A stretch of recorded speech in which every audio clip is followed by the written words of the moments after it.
rappelle, Éric Kerr est à la barre des témoins et sur le point de terminer son témoignage dans un contexte assez particulier. Rodolphe Osny, Amir Kadir et Elsie Lefebvre sont avec nous. Bonjour à vous trois. Bonjour, Paul. Alors, on comprend, là, M. Kerr semblait bouleversé par la dernière question. On s'en rappellera. C'est le seul qui a payé un prix politique là, jusqu'à maintenant pour le scandale de sa clique. Elsie, bon, on vient de l'entendre là, au cours des dernières minutes, M. Kerr donner sa version des faits. Qu'est-ce que tu penses de manière générale de son témoignage jusqu'à maintenant? Bien, c'est sûr que d'un point de vue humain, là, on peut acquiescer que c'est sûr que c'est une fin de carrière politique triste, mais en même temps, je suis vraiment désolée, mais M. Kerr s'était dit le spécialiste, était là, de toutes les tribunes pour les dossiers informatiques. C'est un dossier qu'il maîtrisait, qu'il voulait avoir, qu'il a eu comme responsabilité. Et il l'a dit aujourd'hui il est devenu ministre ministre délégué, là, donc il n'y avait pas les pleins pouvoirs. Au départ, ministre junior. On appelle ça junior, quand même, il avait clairement son carré de sable là-dessus. Et de 2018 à 2022, là, le premier mandat, il n'a jamais demandé le budget de ce projet-là. Donc, sur les indicateurs, on peut savoir comment ça va d'un point de vue technique, mais clairement, on doit suivre les indicateurs du budget pour voir si ça fonctionne. Donc, je veux dire, à partir de ce moment-là, là, je suis vraiment désolée, mais je veux dire, c'est de l'incompétence. Je ne peux pas expliquer ça autrement. Là. Et bon, ça revient, là, parce que, bon, il y a à un moment donné des oublis dans son témoignage, Rodolphe.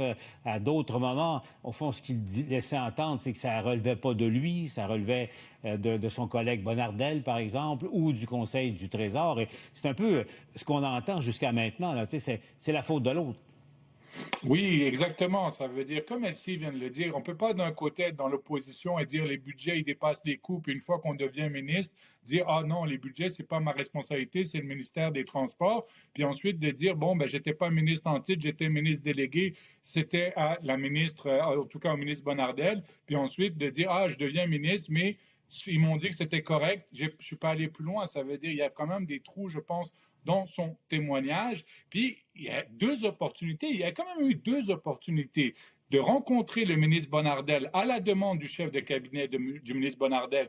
Il n'est pas allé parce qu'il est parti donner des casques de vélo. Et que la ministre, quand il y avait la ministre Guilbeault, d'avoir une rencontre exactement sur Casa. Puis il a dit non, moi j'ai déjà eu une rencontre avec eux. Techniquement, tout va bien. Donc, j'ai pas besoin d'être là. Donc, il y a quand même deux éléments où on est ministre. On a nos collègues ministres seniors qui demandent qu'il soit présent, qui est soi-disant, lui, qui a l'expertise, ou son ministère qui a l'expertise, et il va pas à ces deux rencontres-là, puis il nous dit que lui, le budget, ça l'intéresse pas. Donc, au bout d'un moment, comment il peut dire, le budget m'intéresse pas, puis je vais pas pour donner mon avis technique quand il y a des réunions avec mes collègues ministres? Puis un autre élément fatal, là, je m'excuse Amir, mais en juin 2022, il se fait dire, là, il voit un apron, là, que ça le dit, là, que les chiffres ont explosé. On est rendu à 682 millions. C'est presque 225 millions de plus.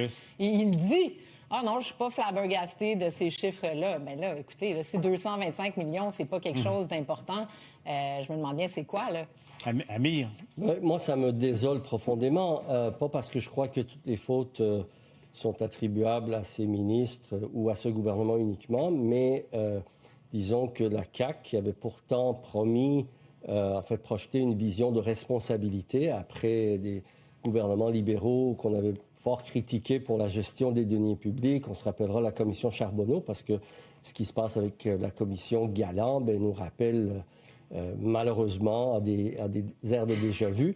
Mais ce qui me frappe, c'est que la CAQ aussi perpétue cette culture d'impunité, d'irresponsabilité d'une part, conjuguée à de l'incompétence, parce qu'on voit, des fois, c'est le manque de communication. Donc, on n'a pas mis en place les outils nécessaires pour que les ministres soient...